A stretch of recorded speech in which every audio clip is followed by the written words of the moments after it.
저 아버님 좋아해요. 아버님하고 평생 같이 있고 싶어요. 오늘 밤은 더 이상 참을 수가 없어요. 저를 받아주세요. 그 말을 듣자 갑자기 가슴이 복받치며 눈물이 흘렀습니다.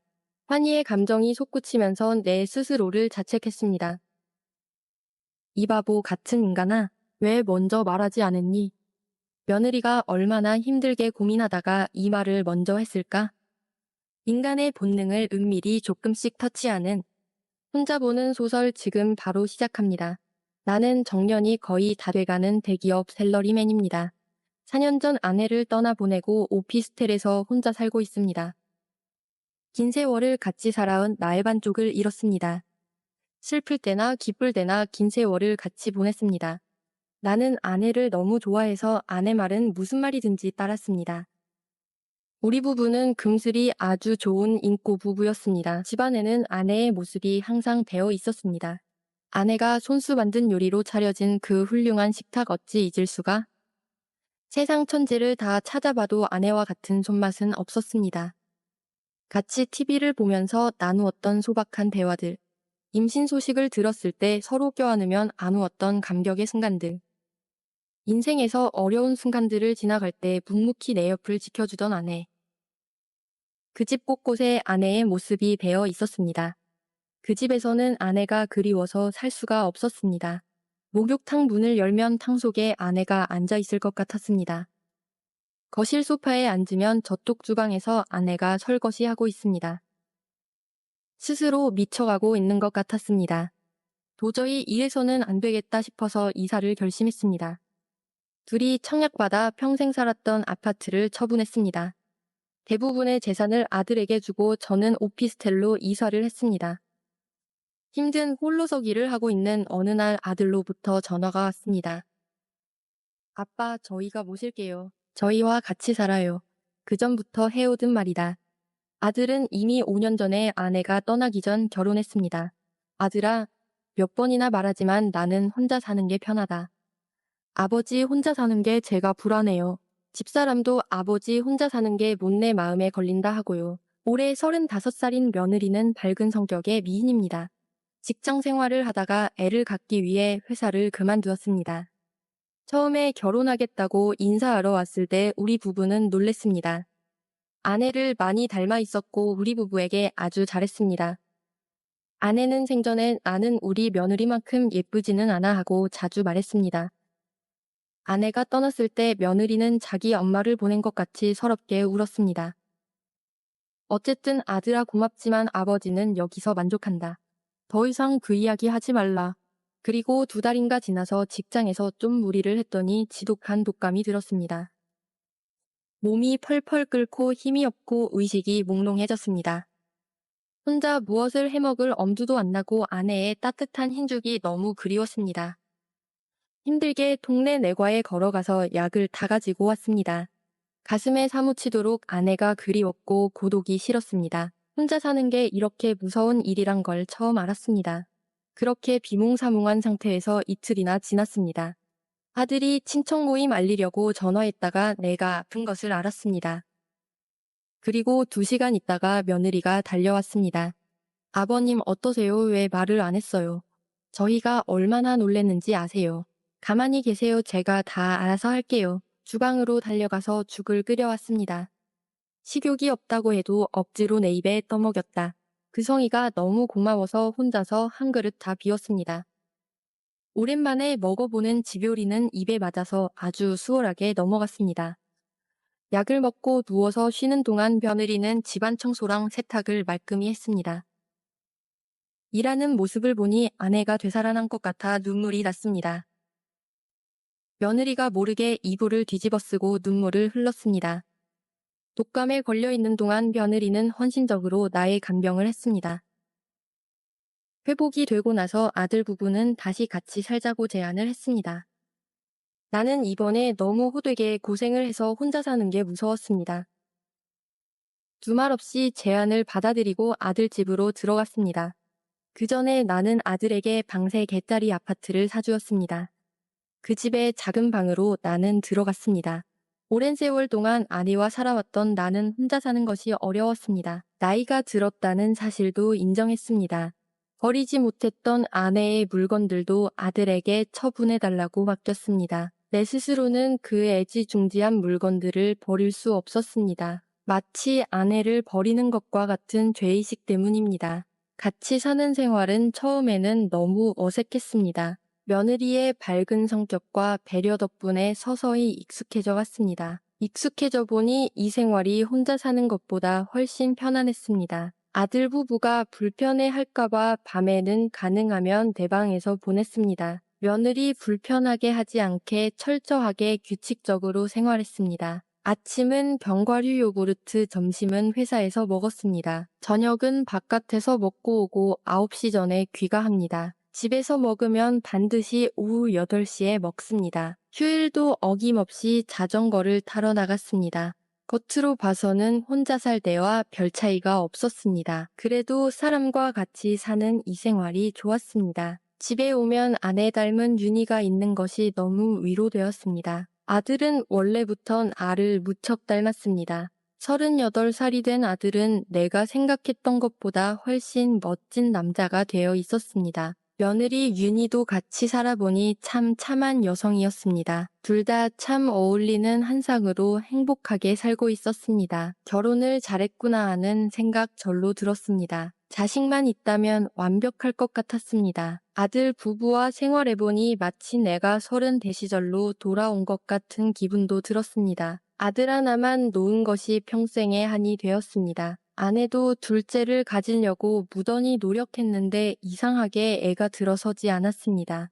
아내를 닮은 며느리 말에 나는 뭐든지 따랐습니다. 젊은 날 아내에게 복종했던 내 모습이 생각났습니다. 그렇게 나는 편안하게 아들집에서 1년 정도 시간이 흘렀습니다. 이제는 정년퇴임을 앞두고 있었습니다. 어느 날 집에 와서 집밥을 먹고 유튜브를 보고 있었습니다. 윤희가 내 방문을 급하게 두드렸습니다. 전화가 왔는데 아들이 교통사고 났답니다.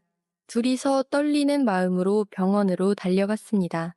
아들은 이 세상 사람이 아니었습니다. 아들이 공장에서 현지 퇴근을 했습니다. 나오자마자 깜빡 잊고 온 서류 때문에 급히 유턴을 했습니다. 그 순간 마주오는 덤프트럭과 정면 충돌을 한 것입니다. 침착한 아들이 왜 그런 무모한 행동을 했는지 알 수가 없었습니다. 하늘이 무너지는 순간이었습니다. 왜 이런 시련이 내게 자꾸 오는지 세상이 원망스러웠습니다. 저 착한 며느리는 어떻게 한단 말인가? 정신없이 2주간이란 시간이 흘렀습니다. 아들의 장례를 마무리하고 적막한 집안에 둘이 남았습니다.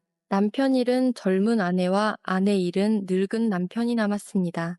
며느리를 불러 앉히고 이야기를 했습니다. 이 집을 처분해서 가지고 친가로 돌아가거라. 아직 젊으니 새로운 삶을 찾아라. 새로운 인생을 살아라. 너가 여기서 생을 허비할 이유는 없다. 아버님, 저 돌아가지 않아요. 돌아갈 곳도 없고 재우는 꿈도 꾸기 싫어요. 저는 아버님 모시고 여기서 살래요. 너 마음은 고맙다. 나는 어떡하든지 혼자 살 수 있다. 너는 창창한 미래가 있다. 어떡하든지 돌아가서 새 인생을 찾아야 한다. 아버님 약속합니다. 저는 그이와의 생활을 간단하게 이렇게 끝낼 수는 없습니다. 며느리는 본물이 터지듯이 엉엉 울기 시작했습니다. 나는 가슴 절절히 그녀의 아픔이 이해가 되었다. 내가 너무 서두른 것 같아서 정말 미안했습니다. 아내를 떠나보내고 나는 얼마나 힘들었던가. 며느리의 어깨를 토닥이며 미안하다고 사과를 했습니다. 그리고 기구한 운명에 같이 서럽게 울었습니다. 그리고 나선 아는 그런 말은 이제 아예 꺼낼 생각도 못했습니다. 그저 며느리의 마음 상처를 달래주는데 전 신경을 기울였습니다. 그렇게 상처 입은 우리 두 사람의 생활은 흘러갔습니다. 나는 가능하면 며느리와 같이 시간을 보내려고 애를 썼습니다. 그 애를 편안하게 기쁘게 해주기 위해 최선을 다했습니다. 사실 제가 경제적으로 여유가 있는 게 큰 도움이 되었습니다. 저는 며느리가 불편해할까봐 몸 관리를 철저히 했습니다. 우리 둘은 점점 둘만의 생활이 습관이 되어가고 있었습니다. 그동안 나는 정년 퇴직을 하고 새로운 직장을 찾았습니다. 며느리도 취직이 돼서 직장 생활을 시작했습니다. 시간이 지나면서 나는 점점 윤희를 여자로 느끼기 시작했습니다. 아직 젊은 윤희는 아름다웠고 건강한 미인이었었다. 그런 젊음이 뿜어내는 매력이 나를 숨막히게 했습니다. 둘만의 생활이 길어지면서 그녀도 점점 긴장이 풀어지기 시작했습니다. 눈을 도대체 어디 두어야 할지 모르는 민망한 장면도 자주 연출됐습니다. 아내 떠난 이후로 저는 남자로서 본능은 포기했습니다. 괜히 불편한 문제만 일으키는 본능이 싫었습니다. 며느리한테 지저분한 이미지 줄까봐 정말 조심했습니다. 원래 저는 술, 담배를 안 해서 그런지 그런 조절이 어렵지 않았습니다. 아들 떠난 이후로 며느리 마음 달래주려고 거의 같이 있었습니다. 그러다 보니 본능이 슬슬 고개를 쳐들고 있었습니다. 특히 윤희가 여자로 보여서 아주 곤혹을 치르고 있었습니다. 가끔씩 외출했다 오면 윤희가 소파에 잠들어 있습니다. 스커트를 입고 있는 사이로 속옷이 보일 때도 있습니다. 제 눈길이 가지 못하도록 담요를 덮어줍니다. 며칠 전에는 TV 보다가 종아리에 쥐가 났습니다. 윤희가 옆에 있다 맨살 종아리를 손으로 주물러 주었습니다. 그때는 정말 가슴이 두근거리며 당황했습니다. 거절할 새도 없이 자연스럽게 이루어진 행동이었습니다. 거절을 하면 그녀가 오히려 이상하게 생각할 상황이었습니다. 그날 밤에 스스로에게 다짐을 했습니다.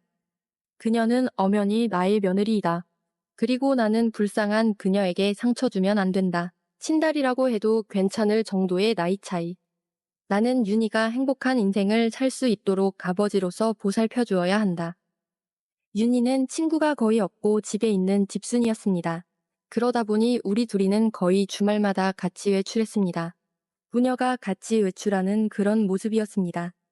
같이 밥 먹고 재미있는 곳에 구경 가고 같이 쇼핑하러 다녔습니다. 며칠 전에는 어린애들 같이 롯데월드에 갔습니다. 놀이기구 탔는데 흔들리다 놀라서 저를 껴안았습니다. 그리고 반팔을 입고 있는데 팔짱을 꼈습니다. 부드러운 살길이 부디팀에 정말 혼이 나가고 있었습니다. 너무 행복하다와 너무 힘들다가 반복되고 있었습니다. 한 집에 있다 보니 마치 부부 같은 대화를 같이 할 수밖에 없었습니다. 며느리의 천진난만하고 여성스러운 행동에 나는 점점 빠져들었습니다. 그러한 혼돈된 마음 상태에서 어느덧 아들의 두 번째 기일이 되었습니다. 우리 둘은 그날 저녁을 아들을 이야기를 하며 술 한잔 했습니다. 저는 술을 안 먹으니 며느리만 맥주 한잔 했습니다. 젊은 날에 자식도 없이 떠난 아들을 위해서 제사를 지낼 수는 없었습니다. 그날따라 며느리가 술을 계속 마셨습니다. 우리 둘은 점점 말이 많아졌습니다. 며느리는 술이 취하면서 더욱더 이야기꽃을 피웠습니다.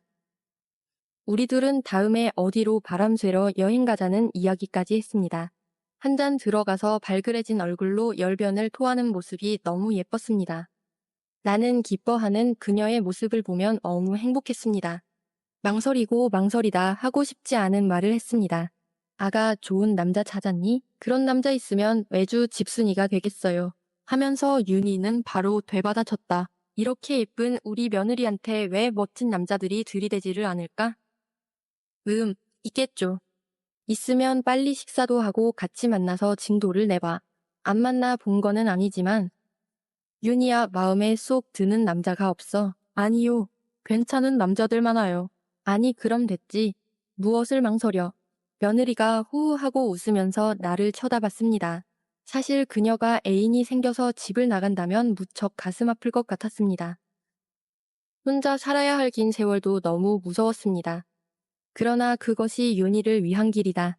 당연히 그래야 한다라고 다짐을 했다. 아버님은 좋은 사람 없어요. 하고 되묻는다. 뜻밖의 질문에 놀랬습니다. 있을 것 같아. 이런 느끈이를 좋아할 사람이 어디 있나? 그러자 며느리는 눈을 동그랗게 뜨며 항의를 했다. 무슨 말씀하는 거예요? 아버님은 정말 멋진 남자예요. 말이라도 고마워. 하지만 나도 주제는 알아. 아니에요, 아니요, 아버님. 나는 같이 살기 때문에 아버님에 대해 잘 알아요. 여자들이 좋아하는 멋있는 남자예요. 그렇게 말하는 그녀의 목소리에 진심이 담겨 있었습니다. 갑자기 혹시나 이해가 하고 그런 행복한 생각이 머릿속에 퍼뜩 들었습니다. 윤희야, 어쨌든 난 예순 돼야 할 배야. 그 이야기는 그만하자. 남자로서 아직 쓸만하다는 말은 듣기에 기분은 좋았다. 윤희야, 너라도 어서 좋은 사람 찾아라. 좋아해요.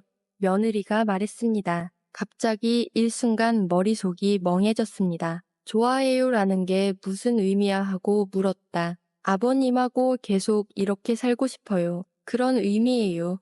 하고 부끄러운 듯이 말했다. 아이 창피해 하면서 얼굴을 가렸습니다. 전에도 말했듯이 저는 이 집을 나갈 생각이 없어요. 이제 아버님 저 피곤해요. 들어가서 잘래요. 그리고 조금 있다 술자리를 마치고 각자 방으로 돌아왔습니다. 내 머릿속에는 윤희가 말한 좋아해요라는 말이 머릿속에 맴돌며 잠이 안 왔다. 혹시 그 말이 나를 좋아한단 말인가? 진짜라면 얼마나 좋을까? 구름을 타는 기분이었다. 윤희가 나를 좋아해주면 얼마나 좋을까? 지금이라도 다시 물어볼까? 거울에 비치는 내 늙은 모습이 항상 나를 자괴시켰다.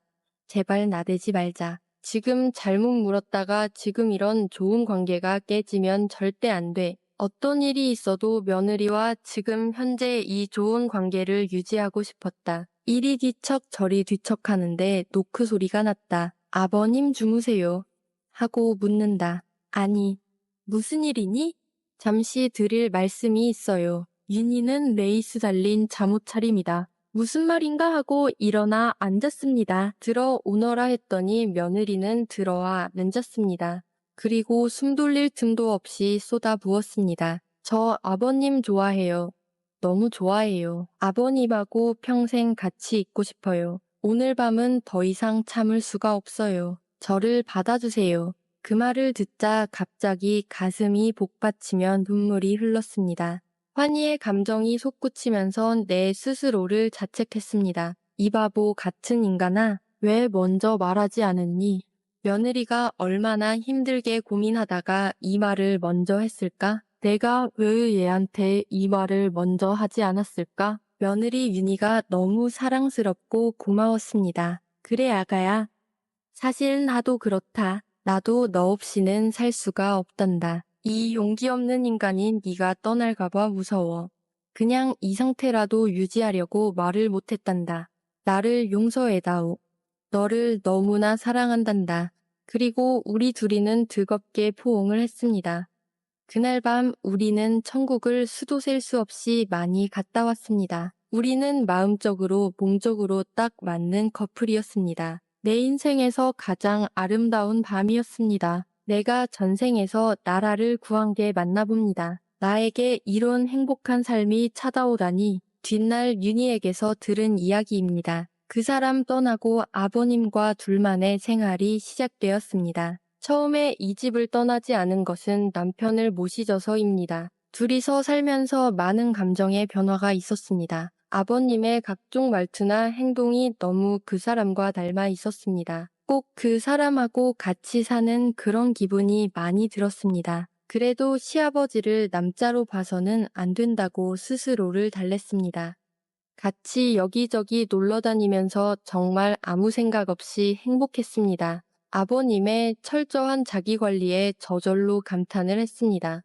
그리고 저에 대한 그 끝없는 사랑과 배려에 감동했습니다. 자기 감정대로 행동하지 않고 항상 내 위주로 살아주셨습니다. 지금 이 생활은 너무나 행복했고 편안합니다. 저는 점점 아버님께 빠져들었습니다. 그리고 이제는 견딜 수가 없었습니다. 이 사랑을 이대로 가슴에 두었다가는 터질 것 같았습니다. 저는 이 사랑 때문에 세상 사람들한테 욕을 얻어먹어도 상관없어요. 그리고 몇 달 뒤 윤희와 나는 퇴직을 했습니다. 우리는 재산을 다 처분하고 한국을 떠났습니다. 우리 둘은 세상 사람들의 이목을 피해서 이웃나라로 이주를 했습니다. 여기서 한 쌍의 커플이 되어 이웃과 잘 지내며 행복하게 살고 있습니다. 하루하루가 편안하고 행복합니다. 오늘의 이야기는 여기까지입니다. 구독자 여러분 한 주를 편안하게 마무리하십시오. 제 이야기가 구독자분들의 피로를 씻어주는 따뜻한 한 잔의 차가 되기를 바랍니다. 구독과 좋아요 꼭 좀 부탁드립니다. 다음 주 불금에는 더 은밀하고 짜릿한 혼자 보는 소설로 찾아뵙겠습니다.